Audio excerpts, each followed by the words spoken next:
You can kind of zoom in on here. Okay. We're good. And then tell me. Okay, so we're going to show you how to perform a wedge a couple of different ways. Obviously, your syringe here only goes down to 1.5.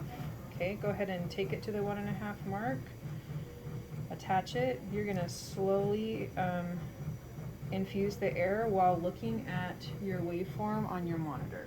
Okay, so I'm going to slowly infuse the balloon until I see it go from a PA waveform to a wedge. Just really slow, and there you see the change.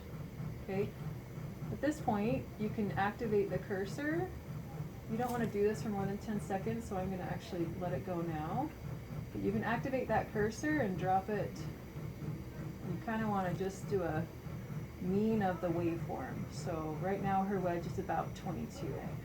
That's one way you can do it, and then make sure you print it out at the nurse's station and put it on your telly box. Another way to do it is you can go to more here and then hit wedge. This is what will actually, if you do it this way, it's what brings up the wedge here on your monitor. So you go to more, you hit wedge, and then I already did a tracing, so do restart tracing, or it might just pop up on this if it's the first time you're doing it. So then I'm gonna, again, push my balloon in really slow till I see that waveform change. And then it will actually notice it and kind of beep at you, and then hit store tracing. And then I'm gonna let my balloon go. And then you go here to edit wedge, and you can change your cursor here to, kind of be, you want to do end expiration, right? She's not intubated, so we want to do end expiration would be about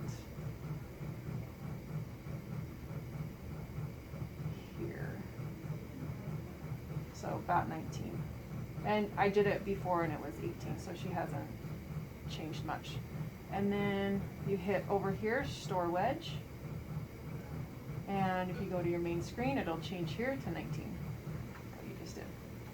And that's how you do a wedge. Make sure at the end of performing a wedge that you take the syringe off,